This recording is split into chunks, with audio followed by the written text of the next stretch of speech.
Good morning students. हम लोग chapter number 4 पढ़ रहे थे और ये चैप्टर काफ़ी लंबा है जो कि 2 दिन में और चलेगा, फिर फिनिश हो जाएगा। ठीक है, और आप लोगों के जल्दी ही एग्ज़ाम स्टार्ट होने वाले हैं, तो इसीलिए आप लोग चैप्टर नंबर 2 और 3 पूरी तरीके से याद कर लीजिएगा।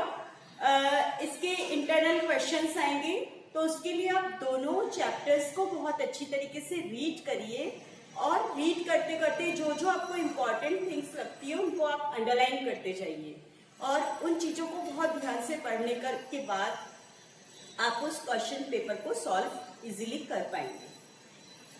चैप्टर के पीछे मुख्य बिंदु भी होते हैं, इंपॉर्टेंट पॉइंट्स, उनको भी आप देख लीजिएगा और चैप्टर के क्वेश्चन आंसर्स करने भी हैं, साथ ही साथ में उनको अच्छी तरीके से लर्न भी कर लीजिएगा।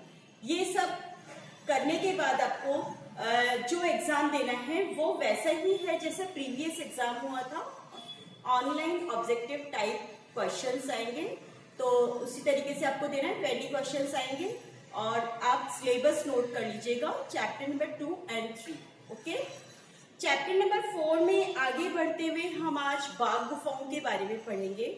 बाघ केव्स बहुत ही फेमस केव्स हैं जो एमपी में सिचुएटेड है। ये आपके पेज नंबर 42 पे दिया हुआ है, लेकिन इसमें जहाँ पे एलोरा फिनिश हो रहा है उसके जस्ट बाद बाघ केव्स का डिस्क्रिप्शन स्टार्ट हो रहा है, तो आप यहाँ पे मेंशन कर लीजिएगा, एक हेडिंग बना लीजिए, क्योंकि हेडिंग इन्होंने दे नहीं रखी है और इससे रिलेटेड बड़ा क्वेश्चन आ सकता है फाइनल एग्जाम में, तो इसलिए यहाँ पे आप मेंशन कर लीजिए इस पैराग्राफ के यहाँ पे बाघ केव्स। ठीक है, बाघ केव्स 97 किलोमीटर्स की एमपी के धारा डिस्ट्रिक्ट में से 97 किलोमीटर्स के डिस्टेंस पे सिचुएटेड है बाघ केव्स।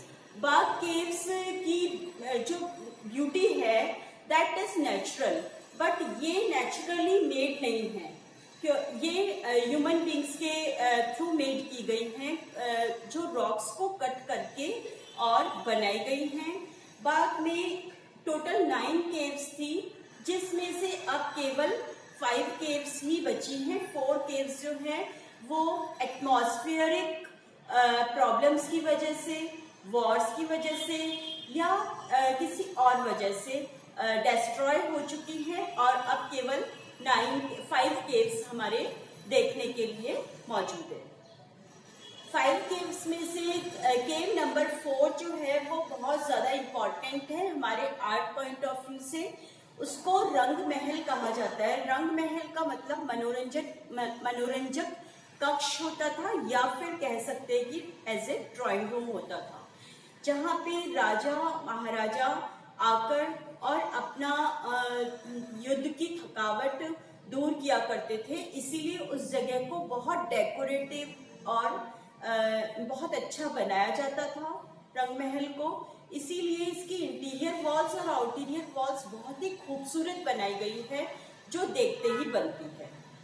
बाद में इसको एक चैत्य का रूप भी दे दिया गया था। ये जो 5 गुफाएं हैं उसमें गुफा नंबर 2, 3, 5 और 7 मतलब 9 केव्स में से 5 केव्स बची थी, मैंने आप लोगों को बताया, जिसमें से 4th नंबर की है रंग महल, और उसके अलावा 2, 3, 5 और 7 केव्स जो है वो अभी हमारे देखने के लिए बची हुई हैं। इनकी छतों पर, दीवारों पर वॉल डिपेक्शंस देखे जा सकते हैं उस टाइम पीरियड के, जो बहुत ही बारीकी से बनाए गए हैं। गुफा ये केव नंबर 4 का जो बाहर का बरामदा है उसकी दीवारों पर भी कुछ काम किया गया है। हालांकि ये सबसे सुंदर गुफा है केव नंबर 4 और इसमें सबसे ज्यादा वर्क किया गया है। इंडियन क्लासिकल आर्ट जो थी उसके वो खत्म ना हो इसके लिए 1982 एडी में चित्रों को ग्वालियर के एक पुरातत्व संग्रहालय यानी म्यूजियम में पहुंचाया गया था, जो उनकी कुछ नमूनों को, जिसकी वजह से हमारी ये जो हिस्टोरिकल धरोहर है वो खत्म ना हो। इस तरीके से हम कह सकते हैं कि बाघ की जो गुफाएं हैं वो भी हमारे लिए एक ऐसा केंद्र है जहाँ पे हम जाकर हम हमारे कलात्मक अध्ययन को आगे बढ़ा सकते हैं। इसके अलावा जो बाघ की गुफाएं, उनका नाम बाघ इसलिए पड़ा था क्योंकि बाघ के पास में एक बघिनी नदी जो है वो बहती थी, उसके बिल्कुल पास में ही ये गुफाएं हैं। ज्यादातर गुफाएं, वैसे तो जितनी भी गुफाएं हैं उन सबके आसपास वाटर सोर्सेस होते थे, क्योंकि जो पुराने लोग थे वो लोग वाटर सोर्सेस के सराउंडिंग अपने रहने के स्थान बनाया करते थे। तो इस तरीके से आपने देखा कि बाघ की गुफाएं आर्ट पॉइंट ऑफ व्यू से कितनी इंपॉर्टेंट है। कल हम एलिफेंटा केव के बारे में पढ़ेंगे और that is last topic of your chapter. Okay, thanks.